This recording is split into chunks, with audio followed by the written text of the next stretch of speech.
बात उस जमाने की है जब एक राजा एक देश पर राज करता था। राजा बहुत समझदार और अक्लमंद था, लेकिन वो अभी तक कंवारा था। और वो इसलिए क्योंकि उसे अभी तक अपनी पसंद की लड़की नहीं मिली थी। मंत्री, तुम्हें जो काम दिया गया था, क्या तुमने उसे संपन्न कर लिया है? माफ कीजिए महाराज, हमने पूरा राज्य ढूंढ लिया, लेकिन हमें ऐसी लड़की कहीं नहीं मिली। कोई बात नहीं मंत्री, मगर तुम अपनी तलाश को जारी रखो और हो सके तो अपने आसपास के सभी राज्यों में ढूंढो। क्या पता हमें हमारे पसंद की लड़की मिल जाए। जी महाराज। राजा चाहता था कि उसकी पत्नी इतनी खूबसूरत हो कि उसे देखकर चांद भी शर्माकर बादलों के पीछे छिप जाए, और वो समझदार इतनी हो कि उसके आगे बड़े बड़े विद्वान भी पानी भर जाए। उसके मंत्री ने अपने खास दूतों को बोला कि ऐसी लड़की जहां भी मिले तुरंत खबर दो। लेकिन कई सालों की तलाश के बाद भी ऐसी लड़की नहीं मिली पूरे राज्य में, क्योंकि जो लड़की ज्यादा अक्लमंद और समझदार थी वो ज्यादा खूबसूरत नहीं थी, लेकिन जो लड़की बहुत खूबसूरत थी उनमें बुद्धि की कमी थी। राजा को अपने विवाह के लिए एक ऐसी लड़की ढूंढना बहुत मुश्किल हो रहा था जो खूबसूरत भी हो और समझदार भी। राजा को कुछ भी समझ नहीं आ रहा था कि आखिर वो करे तो क्या करे। राजा को दिन रात इसकी चिंता खाए जा रही थी कि उसके बाद उसकी राजगद्दी का वारिस कौन बनेगा। महाराज, अगर आप बुरा ना माने तो मैं आपसे एक बात कहना चाहता हूँ। ठीक है मंत्री, बोलो, तुम कहना क्या चाहते हो?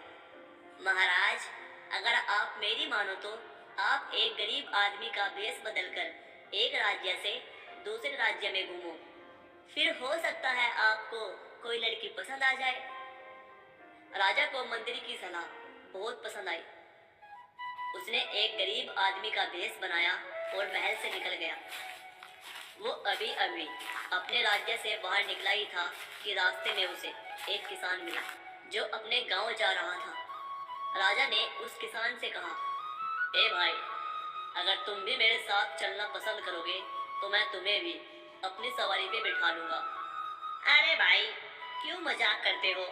तुम तो खुद ही पैदल चल रहे हो, तो मुझे क्या तुम सवारी पे बिठाओगे? राजा ने किसान की उस बात का कोई जवाब नहीं दिया और दोनों साथ साथ पैदल चल पड़े।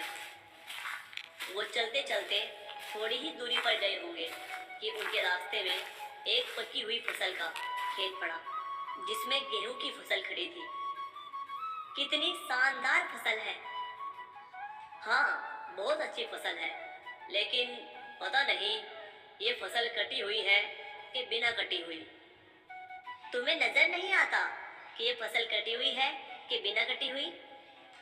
मेरे भाई, बहुत सी चीजें ऐसी होती है जो होती कुछ और है और दिखाई कुछ और देती है। बेचारे किसान को इस बात का कोई मतलब समझ नहीं आया। वो बस चुपचाप चलता रहा।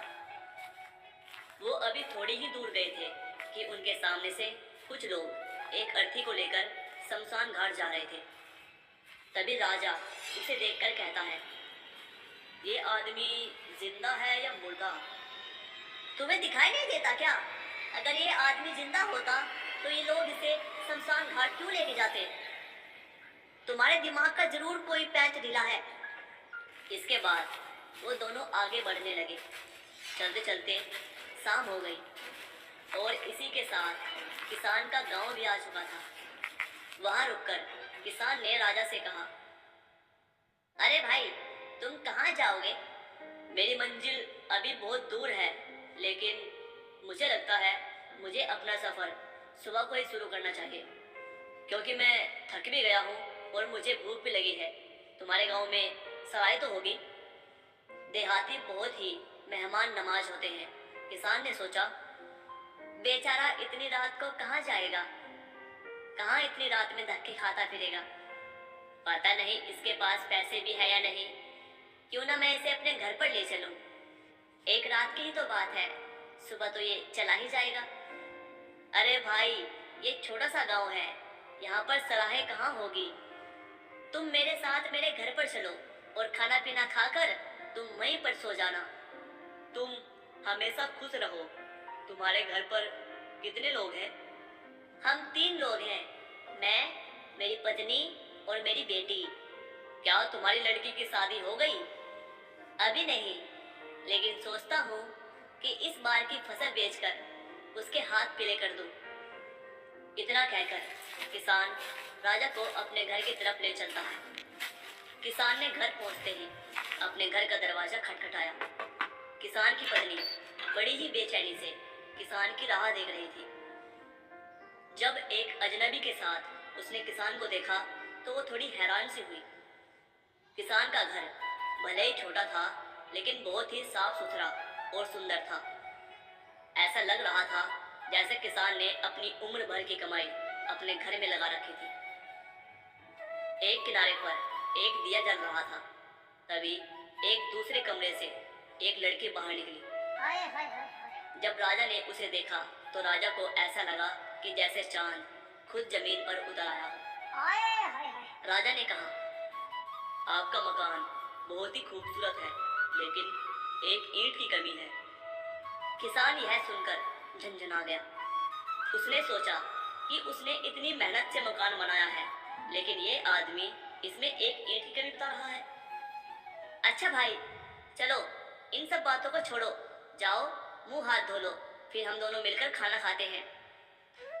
रात का खाना खाने के बाद मैं कुछ देर टहला करता हूँ। ये सेहत के लिए बहुत ही अच्छा होता है। मैं कुछ ही देर में वापस आ जाऊंगा। इतना कहकर राजा घर से बाहर चला जाता है। बड़ा ही अजीब आदमी है। रास्ते में बता रहा था, मेरा तो दिमाग ही खराब हो गया था। इतना कहकर उसने अपनी बेटी और अपनी पत्नी को शुरू से लेकर अंत तक सारी बातें बताई। लड़की ने एक एक शब्द बड़े गौर से सुना और कहा, पिताजी, वो आदमी कोई बेवकूफ नहीं बल्कि बहुत ही अक्लमंद है।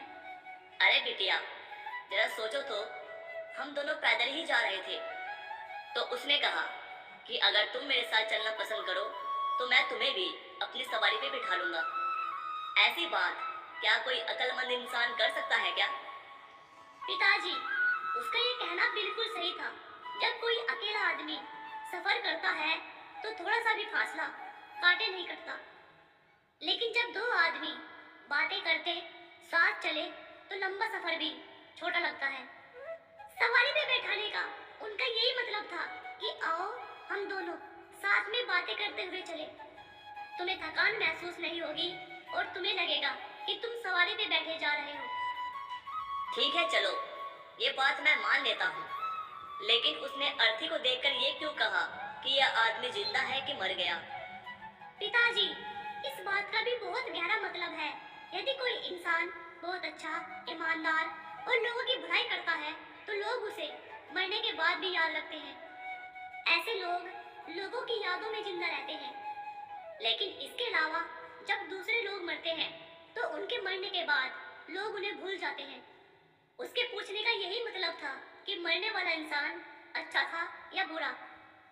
लेकिन बेटा, उसने खड़ी फसल को देखकर ये क्यों कहा कि ये कटी हुई है कि बिन कटी? बात ये है पिताजी कि कुछ किसान फसल को काटने से पहले ही उसे बेच देते हैं। हो सकता हो फसल के कटने से पहले किसान ने उस फसल को बेच दिया हो, तो इस हिसाब से वो फसल कटी हुई हुई और किसान ने पहले ही उस फसल का दाम ले लिया। हो सकता है कि बेटी तुम्हारी ये बात भी ठीक हो, लेकिन उसने मेरे मकान के बारे में ये क्यों कहा कि मकान तो बहुत ही खूबसूरत है, लेकिन इसमें एक ईंट की कमी है? पिताजी, उसने ये बात हमारे मकान के बारे में नहीं कही, उसने ये बात मेरे बारे में कही। मेरे आगे का एक दांत टूटा हुआ है और जब मैं बात करती हूँ तो वह साफ साफ दिखाई देता है। मकान मैं हूँ और ईंट मेरा दांत है। और असल में राजा सैर पर नहीं गया था, वो तो खिड़की पर खड़ा हुआ उनकी सारी बातें सुन रहा था। लड़की ने जब अपनी बातें खत्म की तो राजा ने दरवाजा खटखटाया। राजा घर के अंदर पहुंचा। तभी किसान ने कहा, अरे भाई, तुम तो बहुत ही पहुंचे हुए और विद्वान मालूम होते हो। हम इस राज्य के राजा हैं।